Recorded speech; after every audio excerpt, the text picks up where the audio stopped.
Right, I'm just doing a very quick one to show you how to disassemble the blowback on an S&T PPSH. It's not as hard as it sounds, so you have to excuse the mess.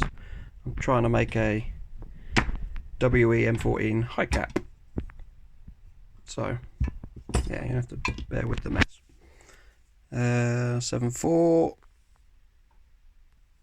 nothing special.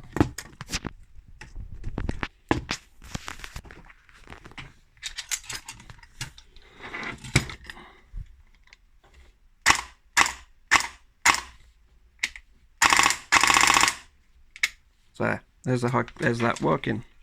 So what you need to do, might as well pull that back, lock that, open that.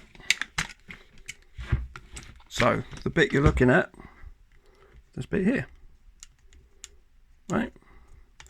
If you want to disable it but still keep it for just in cases, just what you gotta do, lift that, you bastard. It's quite difficult with one hand.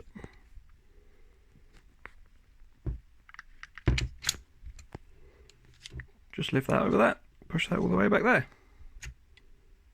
That's it. Now, when I pull the trigger,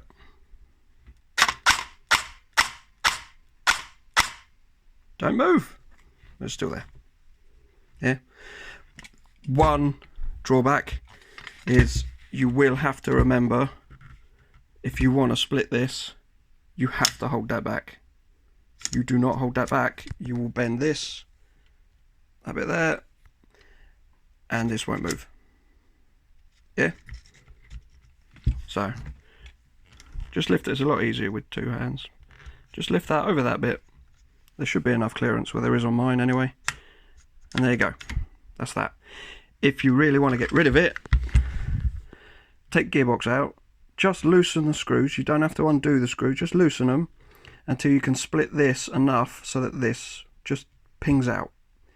You take the spring out, make sure you take the spring out, and then just loosen the screws around the gearbox, and then just crack it just a little bit on the back here, and this will fall out. The wings on this are only tiny, so you only need a little bit. This will fall out, done.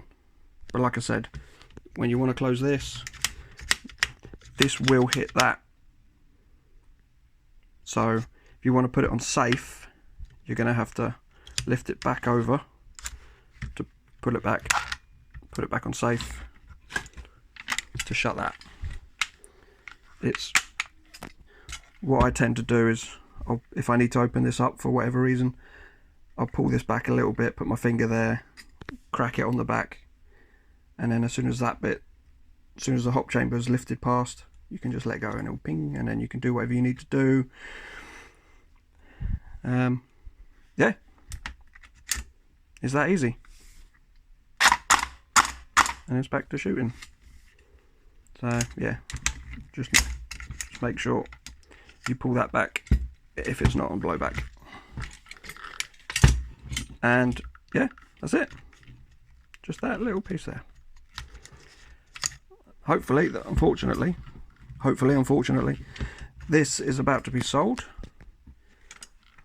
So I thought I'd get this video in before I sold it.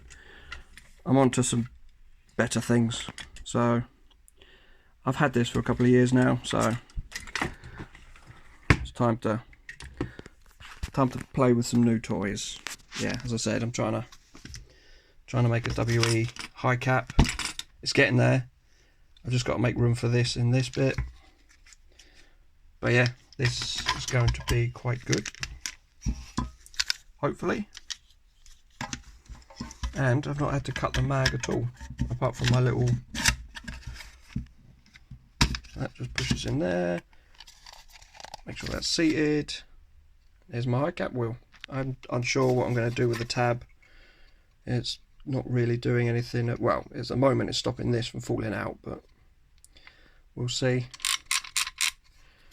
There's my little hop-up chamber. What a bell end.